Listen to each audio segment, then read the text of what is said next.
Boa noite. Neste quinto episódio da peça Insubmissas, de Osvaldo Mendes, iremos assistir a um diálogo entre Marie Curie e a sua filha, Irène Joliot-Curie, que recebeu o Prémio Nobel da Química em 1935, um ano depois da morte da sua mãe. Eu tinha acabado de fazer 14 anos quando ouvi os primeiros boatos e não entendia bem do que se tratava. Ignorei até que eles chegaram aos jornais. Desde criança, eu, tal como a minha mãe, jamais me deixei trair pela emoção em público. Aprendi a guardar para mim os sentimentos mais fortes. No ano anterior, a morte do meu avô, Eugène Curie, feriu-me muito mais do que a morte do meu pai. O meu avô era um republicano anticlerical que se orgulhava de nunca ter entrado numa igreja nem para ver uma obra de arte. Passei a maior parte da minha infância com ele. Por isso, tinha muitos motivos para chorar a sua morte, mas não chorei. Nem chorei a morte do meu pai, tão súbita e violenta, que estou a ser admitida em casa. A minha mãe sepultou o episódio num silêncio absoluto e deixou ao tempo a tarefa de cicatrizar a perda do homem que, acredito, nunca deixou de amar. Mergulhou no trabalho e, para amenizar a ausência do meu pai, mudámos para uma casa nos arredores de Paris, até que a mamãe conseguiu um amplo apartamento no centro, onde criou uma escola para mim e para os meus amigos. As crianças devem pensar e brincar mais e decorar menos, dizia ela contra o modelo do ensino francês. Éramos 10 crianças de 6 famílias de professores da Sorbonne que concordaram em dar aulas. Os meus preferidos eram Jean Pierrin e Paul Langevin. Menos de 3 anos marcaram a minha vida. Tempos depois, num dia de outubro de 1911, eu estava numa aula de ginástica e um amigo mostrou-me a notícia no jornal. Eu perdi os sentidos e, ao despertar, alguém quis acompanhar-me até casa, mas eu preferi ir sozinha, remoendo a história. Encontro a mamã sentada a estudar, como sempre costumava ficar. Nem eu, nem a minha irmã Eve. Jamais invadíamos esses momentos que eram só dela, mas não desta vez. Mãe, a aula de ginástica acabou mais cedo, Irene. a senhora está bem? Porque não haveria de estar? Mãe, o jornal. A senhora leu o jornal? Se for sobre a Academia Francesa das Ciências, não quero saber. Se eles não estão preparados para dar a cátedra a uma mulher, eu espero. Não é sobre a academia. Se não é sobre a Academia Francesa, é sobre a Academia Sueca. Academia Sueca? Sim. Recebi uma carta da Fundação Nobel. Eles vão me entregar o Prémio de Química de 1911 pela descoberta do rádio. E desta vez quero que tu me acompanhes. Obrigada. Não me pareces feliz. Com a viagem à Suécia? Sim, estou feliz. E isso não merece um sorriso? Claro que sim. Mãe, não leu o jornal? Raramente leio jornais. Para quê? Já sei o que pensam. É difícil aceitar que o Nobel seja entregue a uma mulher. O primeiro, em 1903. Eles engoliram porque eu dividi-o com 2 homens, Pierre e Becquerel. Mas foi preciso Pierre explicar à Academia Sueca que fizemos juntos toda a investigação sobre corpos radioativos. Que a nossa indicação como casal seria plus jolie d'un point de vue artistique. E assim a Academia incluiu-me naquele prémio, que veio em boa hora. O dinheiro veio em boa hora. Sabes, estávamos com dificuldades porque não quisemos patentear a descoberta do rádio. Não fazia o menor sentido. Ninguém é dono do rádio, ele pertence à natureza. É como patentear o ar que respiramos ou o brilho das estrelas. Como é que podíamos pretender ser donos de qualquer coisa? Infelizmente, outros se apressaram a patentear o rádio. O que é que podemos fazer? É mais grave do que isso, mãe. Então diz, Irene. Pareces mais aflita em contar-me a notícia do que eu em ouvir. É sobre o meu professor de matemática. O que é que ele fez? O que é que vocês fizeram? O que nós fizemos? Está no jornal. Uma história de amor. Madame Curie e professor Langevin. De onde é que a imprensa tirou isso? O escândalo da polaca, diz outro jornal. Ah, agora para os franceses eu sou a polaca. Deliberadamente, metodicamente e cientificamente. A senhora Curie esforçou-se em arrancar Paul Langevin da sua mulher e em afastá-lo dos seus filhos. Tudo isso é contado com cinismo ou confessado inconscientemente nas cartas que hoje são a única defesa da senhora Langevin. Que cartas? As suas e as de Paul? Mas elas são verdadeiras? E se não forem, faz alguma diferença? Então ela mergulhou em mais um dos seus longos silêncios. O seu olhar procurava um ponto qualquer fora da sala, no céu do quintal, através da janela, como se naquele céu parisiense projetasse o céu da sua Polónia. Antes de Curie, sou Slodowska. Sim, mas... Antes de Curie, sou Slodowska. Antes de Marie, fui Maria, Mania, Maniúzia. Assim devia ter permanecido sempre. Mas não é fácil ser Slodowska. Golpeiem os polacos até que desistam da própria vida, ordenou Bismarck. Desculpa, eu já te contei esta história. Eu gosto de ouvir.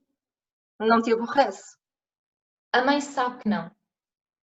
É a maneira que encontrei de não desistir da vida e de não esquecer quem sou. Ensinar-vos a história do lugar de onde vim e para onde jamais voltarei.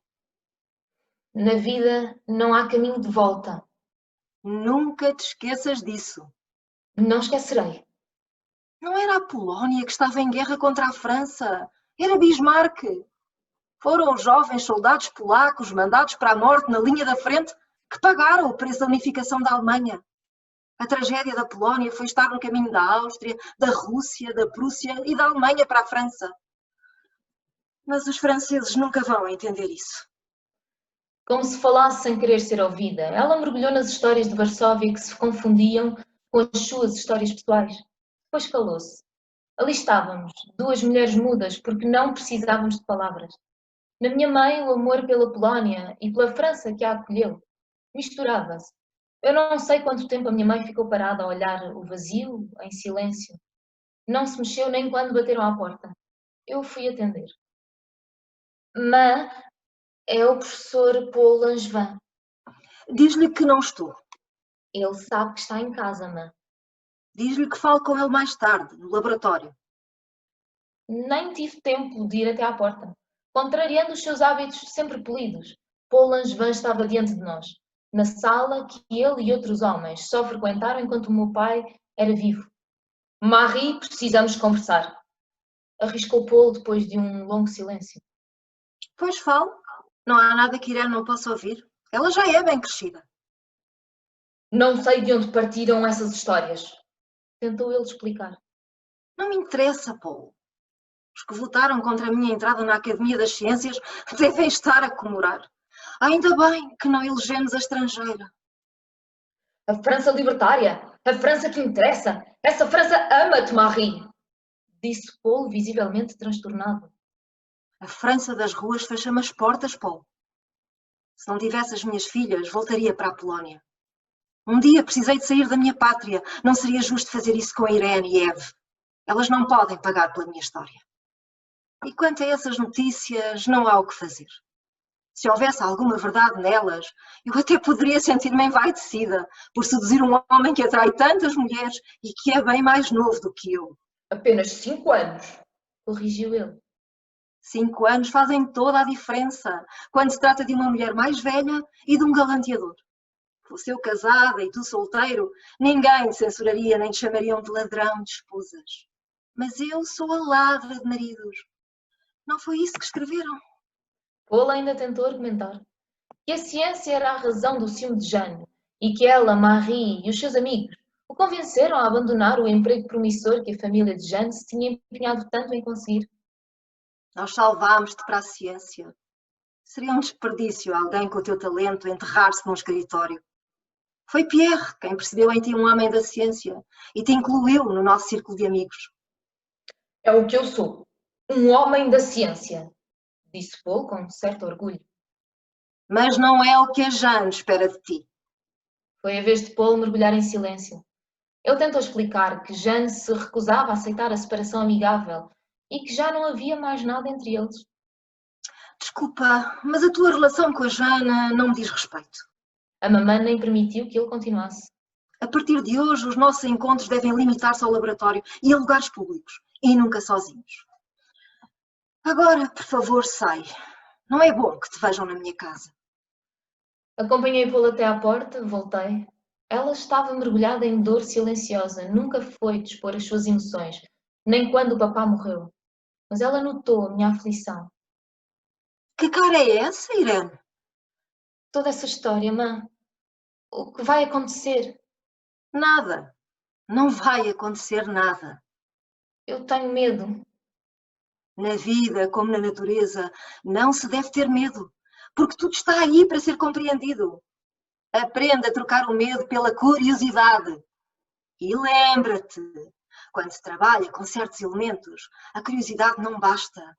É preciso uma dose infinita de paciência e estar pronta para se deixar surpreender. A mamã ficou a falar compulsivamente. Mãe, precisa de alguma coisa? Ela não respondeu. Continuou a falar como se não estivesse presente. Tu tinhas 3 meses quando comecei a minha tese de doutoramento. Corria entre os cientistas a ideia estúpida de que não havia mais nada a descobrir na física. Ainda não sabemos tudo e jamais saberemos.